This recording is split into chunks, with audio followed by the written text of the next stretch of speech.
tem os extremos, né? Os extremos dos costumes, dos dogmas e os extremos da libertinagem, do liberalismo. A gente precisa voltar ao equilíbrio. Ao mesmo tempo que existem denominações colocando regras onde a Bíblia não coloca regra, existem outras denominações liberando tudo.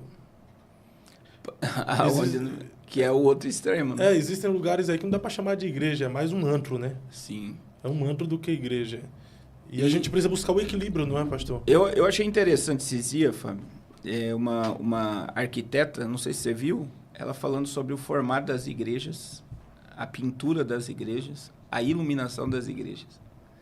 É shopping, ela falou. Não traz nada, nenhum contato com o sagrado. Isso daqui é uma venda do capitalismo. E se você for as fachadas retas, as paredes pretas, as luzes coloridas, né? Por quê? Porque tudo é programado para um ambiente de consumo. E não de adoração. É forte ou não é? Muito forte. E se você for analisar, e o que existe? Qual é a imagem que se passa hoje do templo? Existem encartes de igreja. Você recebe o convite para ir. Temos estacionamento, pessoas para guardar seu carro, sala climatizada para o seu filho, lanchonete. Existem igrejas que a gente vai nessas igrejas. Tem lojas, tem tudo ali. Tem praça de alimentação. Praça de alimentação top. Melhor do que praça de alimentação de shopping, né? Então, o que é? Que ambiente é esse? Será que poderia se chamar casa de Deus? Ou será que Jesus ia virar a mesa e dizer, não é casa de oração? Eu acredito também que seja uma visão dada por Deus a alguns pastores, pelo fato de que existem muitas pessoas que iam ao culto e a igreja, depois do culto, se mandava para shopping, para lojas, uns iam para barzinhos. Ia gastar dinheiro em outro lugar. Em outro lugar, entendeu? Aí os pastores falaram, ao invés de gastar em outro lugar, ao invés de ir para shopping, vamos fazer aqui. Né? Aí tem os irmãos que ficam bem à vontade. Tem gente que vai para a igreja. Eu não tiro o mérito do âmbito da comunhão, né? Porque, querendo ou não, tem gente que murmura do horário do culto, mas depois fica na igreja 1 hora falando lá na porta da igreja com os outros. Então, assim, existe esse momento de comunhão, não estou tirando o mérito.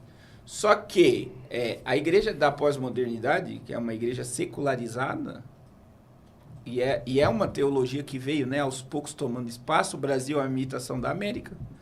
Então, você olha para as igrejas americanas e olha para a igreja brasileira, é a mesma coisa. Então, assim, foi mudando e foi tirando um ambiente, né? Você vê a arquitetura das igrejas antigas, dos tempos antigos. Era meio que sagrado, não era assim? A arquitetura sagrada. Hoje não dá para identificar uma igreja, na verdade. Hoje você vai ter uma logozinha lá no canto e tal. E é modernidade. Não, tá complicado porque a gente não identifica igreja e não dá nem para identificar quem é crente e quem não é. Antigamente era mais fácil. Olha ali uma igreja. Eu via católicos passando por frente de igrejas evangélicas e por ter ideia de igreja, eles, entende? Por respeitar o ambiente da igreja. Hoje você passa assim, você quer uma igreja, aí você passa, olha para uma pessoa, pô, ele é crente? Então, tá difícil, de fato, tá difícil. Então, assim, dentro do âmbito da salvação, né? A gente já tocou nesse assunto. Deus não fecharia nenhum lugar desse, se for para analisar, que a gente entra naquilo, né? Quando quiseram proibir pessoas de pregar, para Jesus deixa que pregue. Né? De alguma forma, o evangelho está sendo... Quem é por nós não é contra nós, né? Agora, a gente sabe que existe todo o sistema, CNPJ, tem tal, mas existe a igreja, que não tem nada a ver com aquilo. A igreja é o povo de Deus, que a igreja somos nós, somos o templo do Espírito Santo. E esse templo, ele preserva a presença de Deus. Nós preservamos a presença de Deus. Nós preservamos a presença de Deus. Então, nós somos o templo, né? E a gente precisa crescer em Deus a cada dia e principalmente vivendo o que está escrito na palavra. Então, veja, tem muita gente perdida dentro da casa. Infelizmente. E a gente precisa, né? Ligar a candeia, que é a palavra. para achar os perdidos. Perfeito. O senhor falou bem aí, é organismo e organização, Sim. né? Organização é uma coisa, CNPJ, instituição, organismo somos nós. E é bom tocar, Fábio. Eu estava ouvindo uma questão da igreja perseguida, né? A gente tem milhões de crentes que cultuam em casa, em túneis, esconderijos. E eu vi 3 testemunhos desse lado, assim, que quando a gente olha para o nosso cristianismo, olha para o que esses camaradas passam por amor ao evangelho, você diz, não, eu tenho que me converter. Eu vi o testemunho de um pastor no Afeganistão, que entrou 7 homens na sua casa, colocou as crianças dele num quarto, e eles começaram a abusar da mulher dele, e dizer, negue o teu Jesus agora. E a mulher, vendo que ele ia negar, olhou para ele e disse, não negue, porque Jesus é tudo que nós temos. Meu Deus. Você tem noção é impactante, né? Você olhar assim e dizer... Aí tem outro jovem, testemunho de outro jovem, 17 anos. Ele foi preso por causa de Jesus, era espancado e faziam de tudo com ele, todos os dias. Dizendo, negue Jesus. E ele ficou 9 meses preso, apanhando todo dia. Ele ganhou 26 presos para Jesus. E ele não negou Jesus. E a pergunta é, será que nós não iríamos dizer, não, eu vou negar Jesus, depois eu peço perdão e tá tudo bem? Rapaz, isso é pesado, né? Eu vi um vídeo dentro dessa sua colocação esses dias.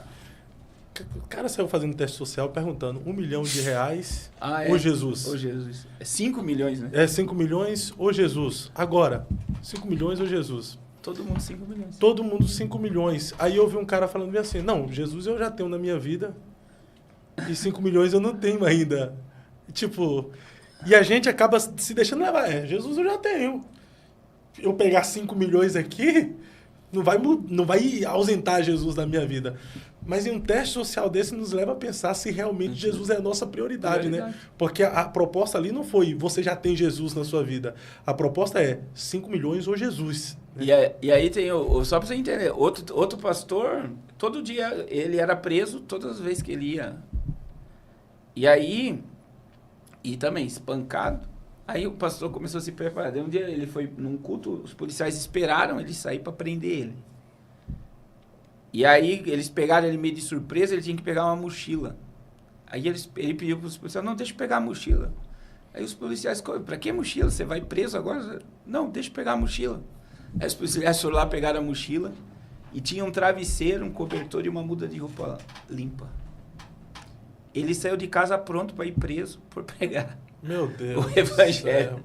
Ele sabia que ele ia preso. Então ele já foi preparado para ir para a cadeia. Agora eu pergunto, e isso quando você estuda sobre igreja perseguida, chega para eles e diz, vocês querem ir embora? Meu pai amado. Ninguém quer ir embora.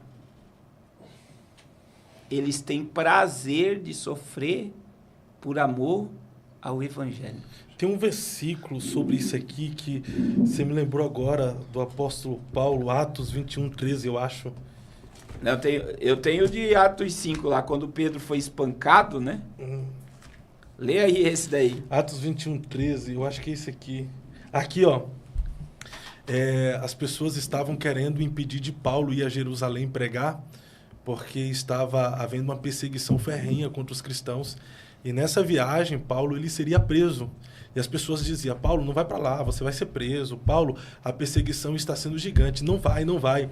Aí Paulo responde para esses irmãos, dizendo no versículo 13 em Atos, então Paulo respondeu, por que vocês estão chorando e partindo o meu coração?